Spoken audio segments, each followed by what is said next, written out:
Today, you'll learn how to change the oil and filter in your John Deere D-Series lawn tractor.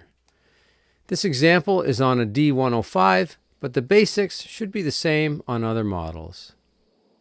You'll need a drain pan, a new oil filter, a PowerCare Laser 93123 or John Deere AM 125424 will fit all these models.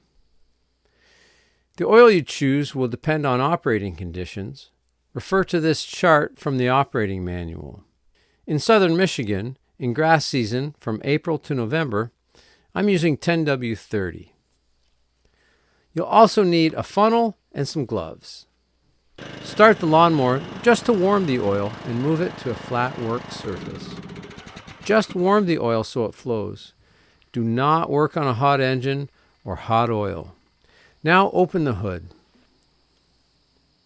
Looking from the front, there are 3 items to locate. One is our dipstick, second is our drain cap, and then coming around to the opposite side, we have our filter.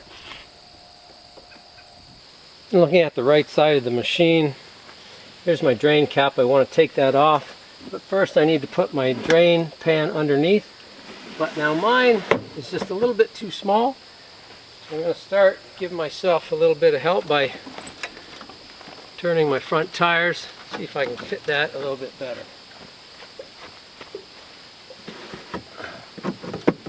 Okay, it's still not perfect, so what I'm going to do, I just don't have the right size drain pan, so I'm going to use the funnel as well.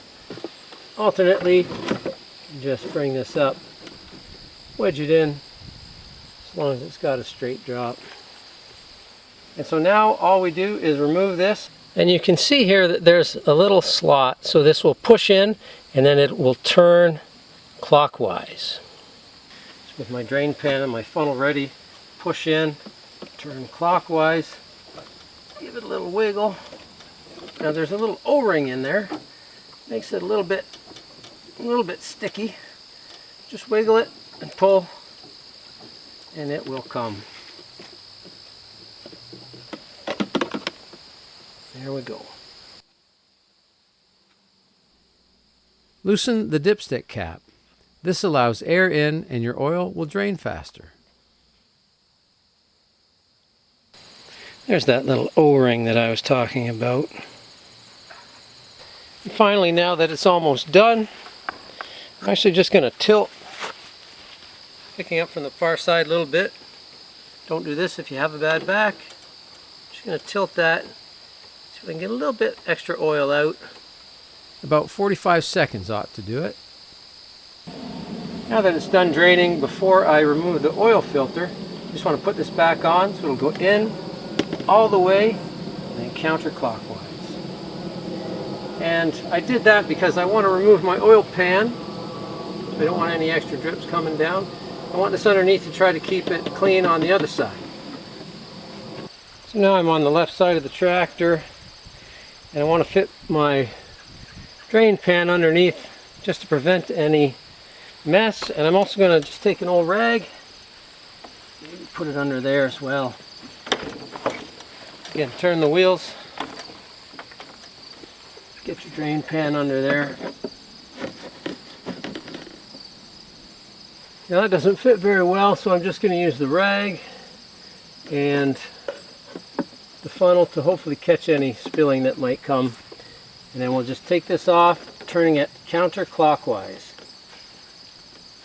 If you can't do it by hand, of course, you can use a oil filter wrench. The rag is helping to direct the oil into the funnel, as you'll see in a minute. There we go.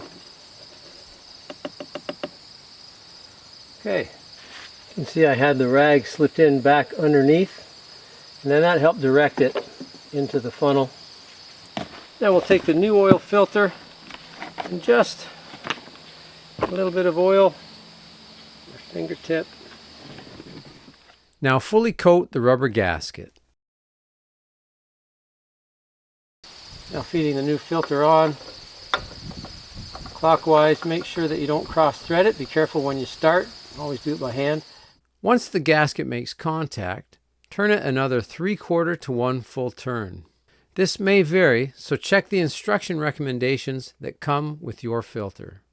Remove the drain pan, remove your rag. Now on the right side of the machine, pull the dipstick out. We're going to fill it up to the recommended level, which is between these two holes. You can see on the bottom there's an H with an arrow, and then there's an arrow here. So there's our sweet spot. Capacity on the D105 is 1.4 liters or 1.5 quarts. For a different model, Google search oil capacity spec John Deere, then the model number. Add slightly less than capacity, check the level, and add oil as appropriate.